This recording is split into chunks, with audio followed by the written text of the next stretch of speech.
The Adventures of Sam Spade, Detective. Brought to you by Wild Root Cream Oil Hair Tonic, the non-alcoholic hair tonic that contains lanolin. Wild Root Cream Oil. Again and again, the choice of men who put good grooming first.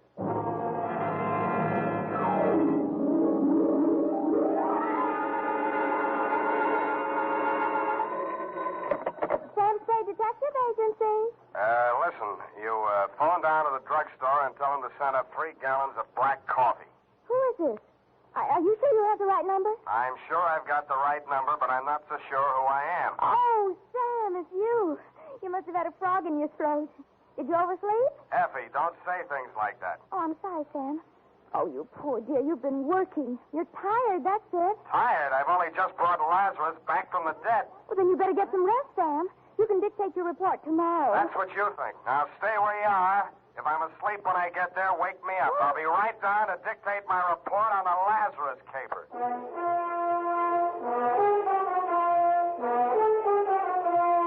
Dashiell Hammett, America's leading detective fiction writer and creator of Sam Spade, the hard-boiled private eye, and William Spear, radio's outstanding producer-director of mystery and crime drama, join their talents to make your hair stand on end with the Adventures of Sam Spade. Presented by the makers of Wild Root Cream Oil for the hair. And now, with Howard Duff starring as Spade, Wild Root brings to the air the greatest private detective of them all in the Adventures of Sam Spade.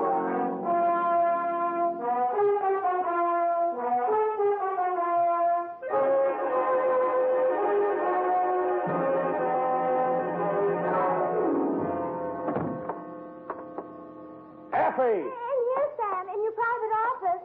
Private, she says. I'd like to know what's private about it. I have everything ready for you, Sam. What's this? Ovaltine, to relax. I don't want to relax. I don't dare. Oh, there you go again, Sam. Going on nerves. How long do you think you can keep it off? With your help, I'll be in a coma inside 3 minutes. Thank you, Sam. Now, you just lie down here on the couch, and I'll take your shoes off. Now, look, And I can take dictation while you relax. Nuts.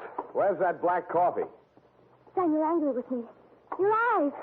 Please don't glare at me like that, Sam. I can't bear it when you... I am not glaring. I'm trying to keep them open. Now, sit down. I got to keep moving around. Oh, moving around. Drive yourself like this, Sam.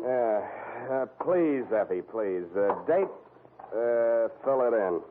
It's your life. Go on. Burn yourself at both ends. Let's see. A.J. Tatspaw, claims manager, All Risk Insurance Company, Tide Building, San Francisco. From Samuel Spade, license number 137596. Dear Sir, the following is an accounting of my services to your company in connection with a claim of Emma R. Lazarus on the life of the assured Timothy R. Lazarus. The latter called at my office yesterday at approximately 11:30 a.m. He was tall, bald, gray-faced, and dusty. He looked as if he'd been buried and dug up several times. This may sound like a poor sort of jest, Mr. Spade, but my name is Lazarus, and I want you to bring me back from the dead. Well, sounds interesting. Why did you die? When did you die? And how did you die? I was declared dead by the appellate court of the state of California August 28th last year by reason of 7 years' absence. Who took it to court? My wife, Emma. Insurance? Yes. My wife and I agreed between ourselves to insure my life in the amount of $100,000 that she would collect on legal presumption of death after my disappearance and continued absence for 7 years. That's the law, Mr. Spade. Yeah, it's been tried a lot of times. What went wrong in your case? Wife double-cross you? If that's your attitude, I'm afraid I've come to the wrong man. Uh-huh. You're still in love with her. Well, that makes it tough. You know they'll nail her for perjury if you prove you're still alive? That's why I didn't go to the police. Even though we'd planned the deception together, she had reason to believe that I was actually dead. Suppose you cover the whole thing from the beginning, Mr. Lazarus. Yes. I married her back in 1940. And for a while we were happy. And then she became arrested. You mean you were not able to support her in the manner to which she was accustomed? She was young, lovely, you wanted her to have nice things, but on your meager salary, it was impossible. Oh, I know, it's an old story, but life is like that. Well, you said it. Yeah, well, there you are. I was assistant cashier at the Golden Gate Bank. Oh, no, not that. I started taking small sums at first, meaning to repay them later on. Look, let's not go through the whole script. How much did you embezzle? $20,000. Yeah, so you decided to take it on the lam before the auditors came in, and... I was going to give myself up, but Emma wouldn't let me. We made our plans that night, and I left for Mexico the following day. In Mexico City, I had plastic surgery done on my face, and then I settled down to wait the 7 long years until I would be declared legally dead. I suppose you might call it poetic justice, but just before the end of the 7th year, I contracted malaria. I was confined to a hospital for more than 11 months. You have had it. Oh, the doctors gave me up for dead and asked me to notify my next of kin. I gave them Emma's address. I never notified her to the contrary because it seemed to fit in so well with our plan. Too well, huh? Yes. I'd been to see her, and she refuses to believe that I am her husband. Oh, of course, my appearance is very much altered, but there must be some way to prove my identity. You worked in a bank. They must have taken your fingerprints. I removed them from the files and destroyed them. How are your teeth? My teeth? Teeth. Who was your dentist here in town? Dr. Smith, the great professional building. He'll still have your dental x-rays on file. They're as good as fingerprints. You go there this afternoon. Don't give your name. Tell them you're Mark Humboldt. Have a new set of x-rays taken, and I'll do the rest. What's your wife doing these days? Emma's married again. Who's the sucker? Pardon me? The man. Oh, he's a doctor. Dr. Ernst Wilhelm. Wilhelm? He's quite well known, I believe.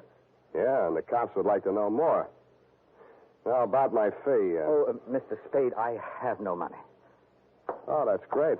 You have no money, and all you want is to hire a man to bring you back from the dead. And the more I succeed, the less chance I'll have of collecting. If I might make a suggestion, Mr. Spade, I don't know the ethics, but perhaps the insurance company? You would be doing them a great service.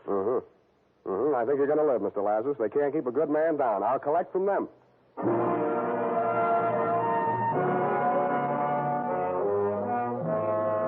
I knew there wasn't a chance in 100,000 of shaking a fee out of your company. After all, you have your own investigators in the payroll, and contract work isn't deductible under the new tax law, but something about Lazarus had gotten to me. Something else about him got to me at the Blue Bottle Bar and Grill, where I stopped for lunch. Mr. Spade? Yes, indeedy. I'm Emma Wilhelm, Mr. Spade. Emma Lazarus Wilhelm? I see you do know who I am. May I sit down? Slide in, Mrs. Wilhelm. Thank you. I'm glad to know you have a sense of humor, Mr. Spade. It's about that man, of course. Surely you didn't believe a word of his story. Which word? Oh, I'll admit there are slight traces of the truth in his raving. My first husband, Timothy Lazarus, was an embezzler. He did disappear, and it's quite true that I have collected the insurance on his life. I might even believe that Tim is still alive. But that man is not he. Then what are you so upset about? Oh, it's perfectly obvious what he wants.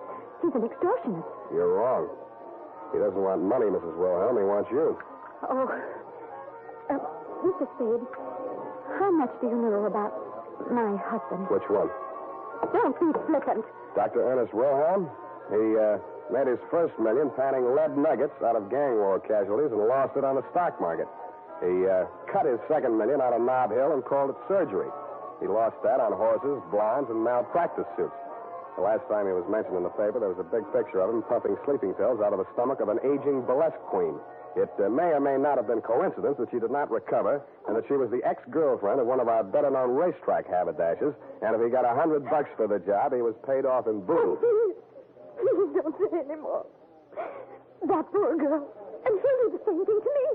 Well, if you persist in helping that imposter, you'll be responsible for whatever happens to me or anyone else you involve. Anything else I should know? Yes. Both you and your client are being watched and followed. You can't escape him. He's not quite the has-been you'd like to think he is.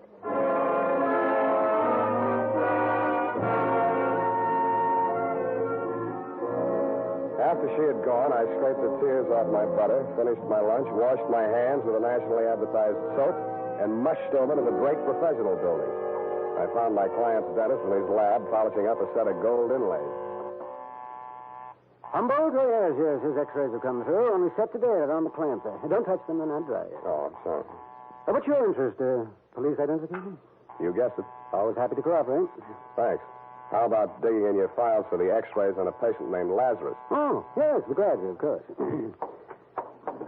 Well, let's see now. Larrabee, Lavelle, Lawrence, Lawson, Gluskin. That's a G. What's that doing here? Ah, Lazarus. Timothy R. Is that your name? That's the name. Jimmy, April 1940. Should have been in for dental hygiene. Have to remind Miss Baker. That's my name. These pictures, how do they compare with this new set? Well, now, let's have a look. Switch on the light there, will you, please? And let's see. Malocclusion, that's just been impacted third molar. Erosion inlay. Yes, it's very interesting. You mean they're the same in both sets of pictures? Oh, dear, no. A man's mouth could change a lot in 7 years, couldn't it? Well, especially with dental neglect, but that would never cause a man to grow new teeth. Oh, well. You see here, Humboldt has one more lower incisor and two more molars than Lazarus. And the whole character of the mouth is different. Now, these two men would not look even faintly alike.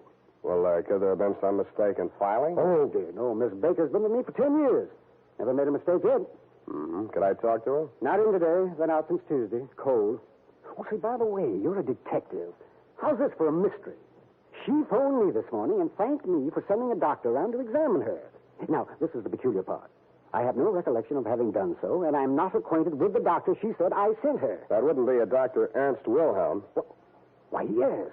Wilhelm. That was the name. Do her another favor, will you? Call a doctor you do know and tell him to get over there as fast as he can.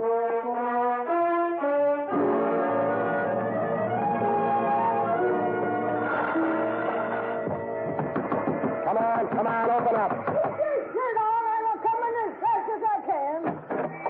What you want, kiddo? Which is Miss Baker's room? She's sick. Ain't having no callers. I'm her doctor. Oh, you can't fool me. Where's your little black bag? If I had one, it would be around your neck. Now, march. Show me the way. You can't force me. I know my rights. Oh, you do you? Well, it might interest you all that your vents are faulty, your wiring is illegal, your drains are unsanitary, and your apron is dirty. Them's rust things.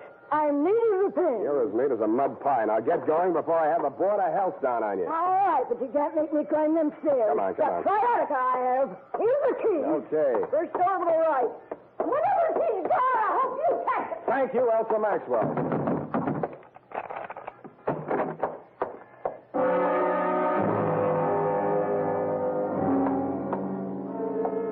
She was stretched out on the bed, her left arm twisted under her and her right dangling over the edge. On the floor beneath it was an empty pill bottle. A few red capsules were scattered near it, and some more were spilled out among the bedclothes. It was a standard sleeping pill suicide scene, but I didn't believe it. The body was still warm, but no pulse. I didn't waste time giving her the mirror test. Instead, I looked around for a phone. It was on a table near a window. I meant to dial the police number, Sutter 12020, but SU was as far as I got. Felt like a bee sting or a quick jab with a needle. I spun around and swung out blindly. The face that I missed was suntanned under a shock of iron gray hair. He was wearing the same white-toothed grin that Dr. Ernst Wilhelm always wore for newspaper photographers. I started towards him, and he backed away, still grinning. Come ahead, Spade. Come and get me, but hurry. You have only 20 seconds more. Shall I count them off? So far, you have 3, 4, 6, 7, 8, 9. The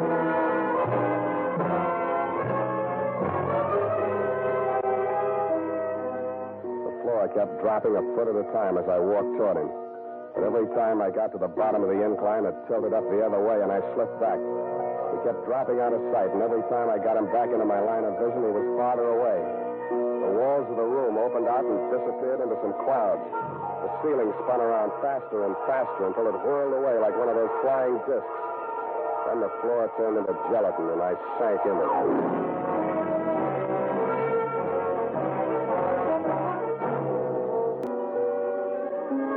The dream lasted about 300 years.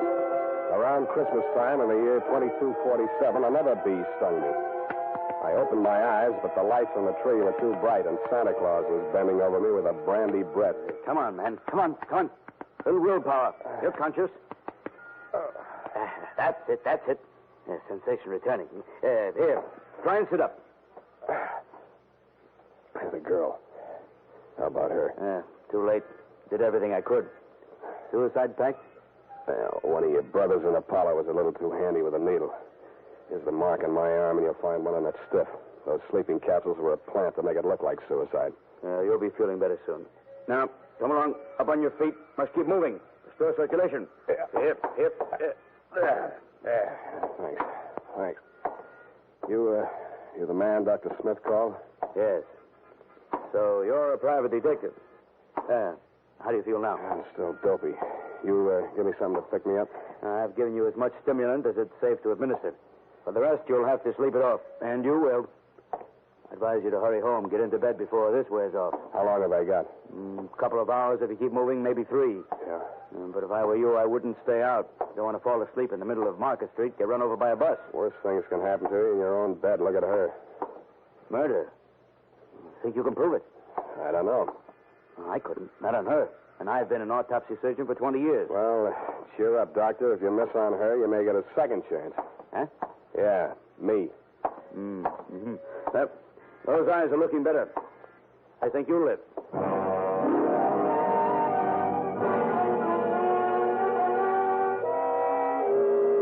I wasn't so sure. Unless I could nail Wilhelm before my 3 hours is up, it's a safe bet he'd nail me again with that needle. He had done me one favor. He'd convinced me that my client was really the man he claimed to be and that Wilhelm and Emma knew it. My best hope of smoking him out was to dig out some solid proof. I spent 10 minutes of my 3 hours getting to the Hall of Records and 10 more finding out there was nothing there on Lazarus but his death certificate. I had a gander at the wanted file at police headquarters. They'd checked him out in August of 47 when the court had pronounced him dead. I looked at my watch. With 2 hours and 17 minutes of wakefulness left, I just didn't have time. I stopped by Lazarus' hotel, got a set of his fingerprints and several samples of his signature, took them to a penman I know down on the Mission, and between us, we forged the most amazing set of documents ever assembled on one man. All dated, notarized, certified, witnessed, registered. One even bore the great seal of the state of California and the signature of the governor. I squeezed them all into a large briefcase, propped my eyes open with toothpicks while I drank half a gallon of black coffee, then phoned Dr. Wilhelm's night number. I told him I was one of Russian Leo's boys and a cop had just winged me on the lam from a jewelry store job. He agreed to meet me at his office.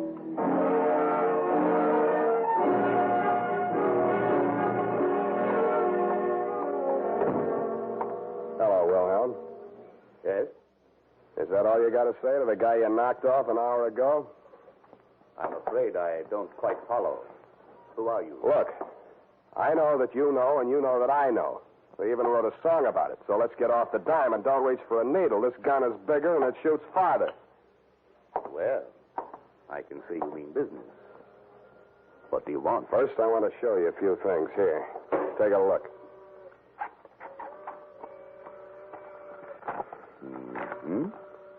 Well, this is very impressive. Yeah, I thought you'd be impressed.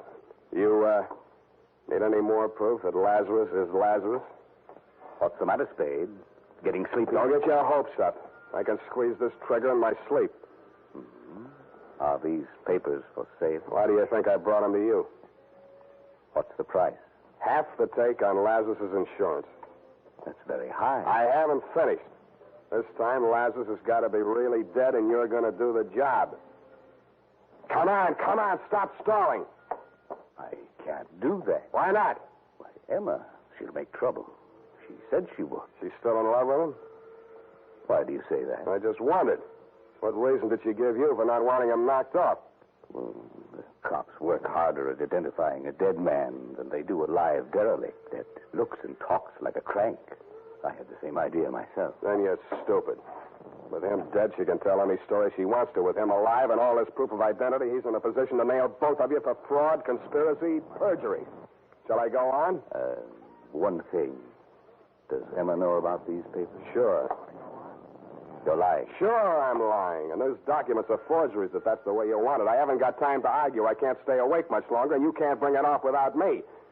I'll have Lazarus at my apartment in 30 minutes. Bring your needle and the $50,000. All right, Spade. I'll be there.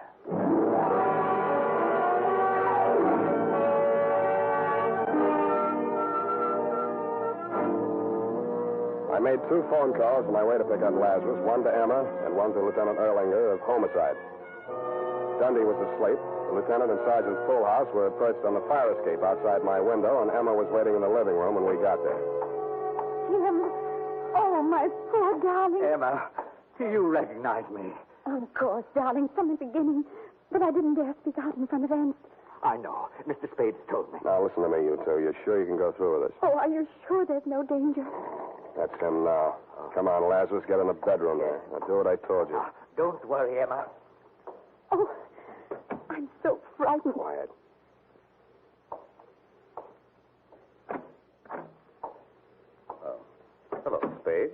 I got here just at... Emma, what are you doing here? Mr. Spade phoned me. I agreed. It's the only thing to do. I wanted you to know that. Well, I'm glad to see that you've come to your senses for a while there. You see, you were wrong, Spade. Did you bring the stuff? Here's your money. I have a hypodermic in the case here. It's already loaded. We won't need a sterile needle. Where is he? In there on the bed. He was asleep a minute ago.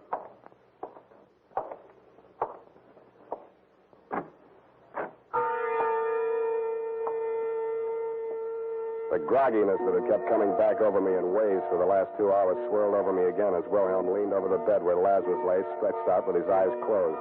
For a split second, I blanked out, and I was afraid it had already happened. But then I saw Wilhelm's hand coming down in an oblique angle toward Lazarus's forearm. Then my vision blurred again, and my arms felt too heavy to lift.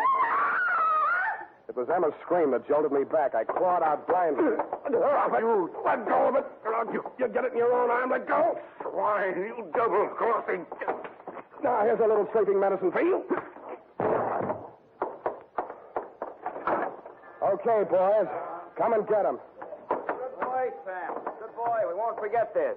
Yeah, a likely story. Get that broken glass, Bullhouse. Put it in the Dixie cup. Now, handle it careful. You want to analyze that medicine. You okay?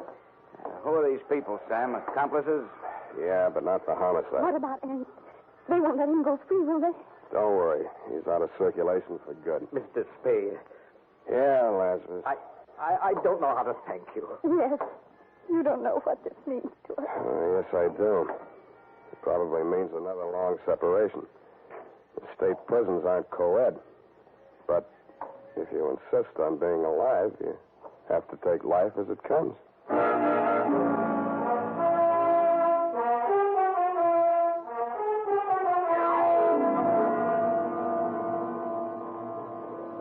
Period. End the bedtime story. Oh, Sam, it's so sad. That poor couple, so much in love. But you had to do your duty, didn't you, Sam? They had to pay their debt to society, of course. That's why you had to be so hard and unrelenting and not give in to your better nature. Oh, that's right. That's right. Never give in to the ship. Don't tread on me. There was Hobson's...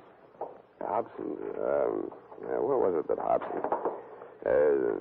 you may fire when ready. You know best, Sam. I'll just go type this off.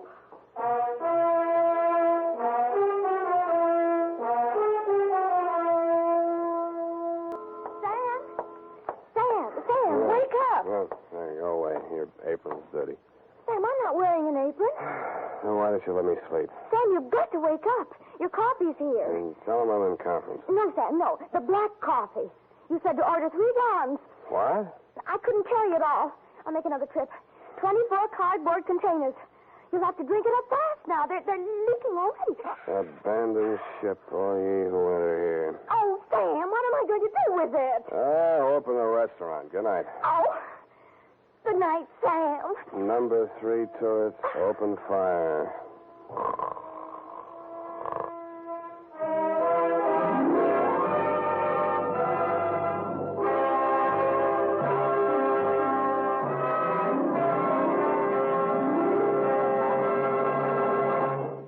The Adventures of Sam Spade, Dashiell Hammett's famous private detective, are produced and directed by William Spear. Sam Spade is played by Howard Duff. Lurene Tuttle is Effie.